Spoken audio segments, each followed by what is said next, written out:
السلام علیکم ورحمت الله.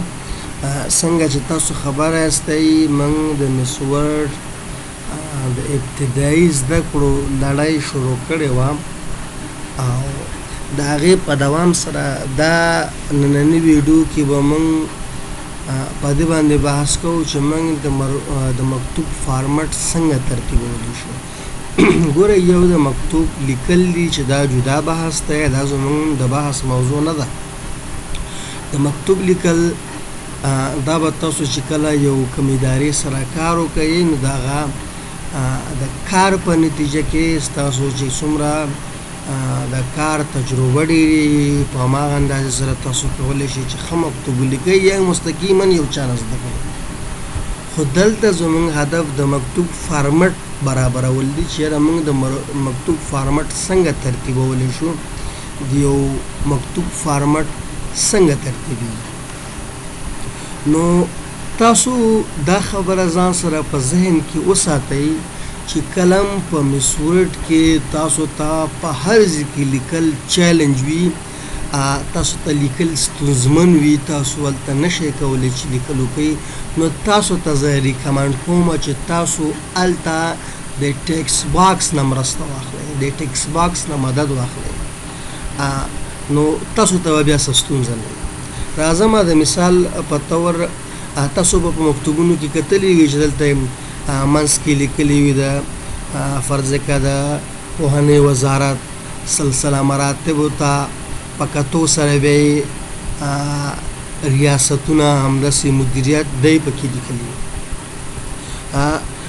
چون د مکتوب فارمټ شکل فرق هم کوي، ځینې یو رقم فارمټ ترتیب کړی وي، ځینې بل رقم ادارو بل شکل فارمټ ترتیب کړی وي. خو که تاسو په دې ساده طریقې سره پوه شئ، زه باوري یم چې تاسو بیا د خپلې خوښې فارمټ برابرولی شئ او ترتیبولی شئ. زه راځم دلته انزرټ ته او په انزرټ کې به دې ځای کې زه شیپ او شیپ نه بعد دې ځای کې زه یو ټیکسټ باکس ډرا کوم. چې کله ما ټیکسټ باکس ډرا کړ نو دلته به راځئ، دلته ما سره تیار یو لیکل شته دی، دا زه دې ځای نه کاپي اخلم تر څو ما سره وخت ضایع نه شي او ویډیو ډېره زیاته ستنه نه شي. نو دې نه زه کاپي اخلم او کوم ټیکسټ باکس چې ما ډرا کړی دی دلته زه سمپلی پیسټ کوم. د ټیکسټ باکس چې کومه اندازه ده دا به هم زه لږ وړوکی کړم. ګورئ دلته د اول خو د اندازه زه لږ غواړم چې اندازه یې لږ مناسبه شي. دا 14 بالکل صحیح دی، بولډ هم دی او دې ځای کې به زه ورته یو ښکلې شانتې فنډ انتخاب کړم. نو دا ستاسو ذوقه پورې ده چې تاسو څه قسم فنډ انتخابوئ، دا تاسو پورې ده. ښه، نو دې ځای کې که ستاسو فکر شوي وي دې ځای کې موږ سره باډر ښکاري او زه نه غواړم چې دا باډر ما سره ښکاره شي.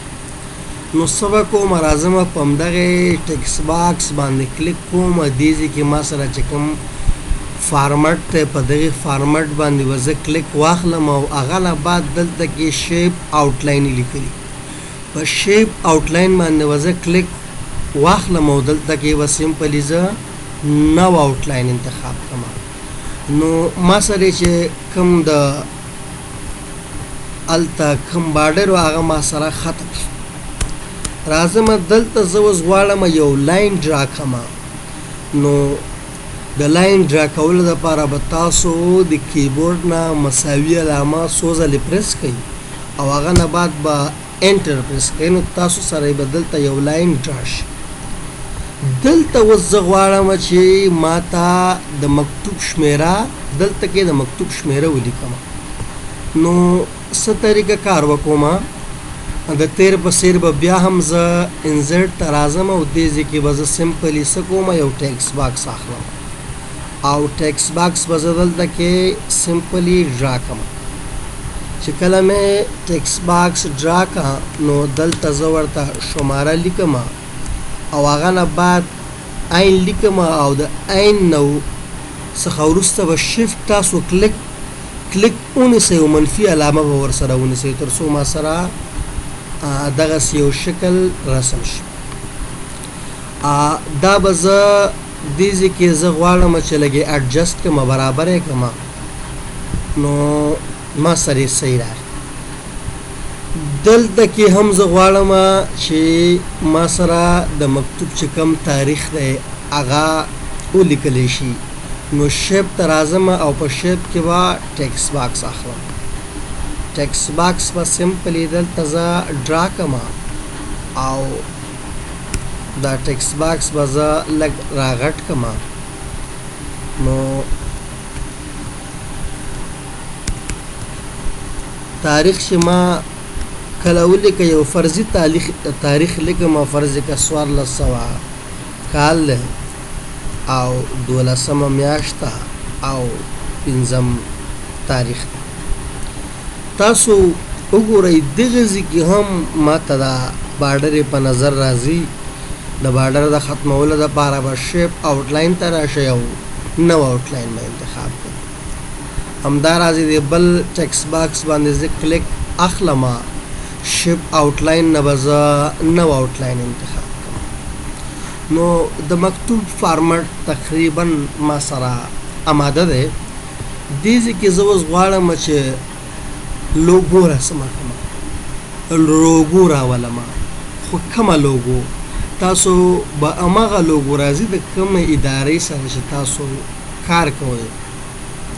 نو دلته زه کلیک اخلم او انزرټ نه به زه دې ځای کې شیپ والم او دې ځای کې به زه یو شیپ ډرا کړم.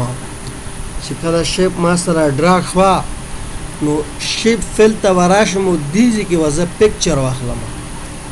ورک آفلاین او هر ځای کې چې ستاسو لوګو پروت وي نو تاسو به هماغه ځای انتخابوئ. ما سره چون دلته په ډیسکټاپ کې لوګو پروت دی نو زه به ډیسکټاپ انتخاب کړم.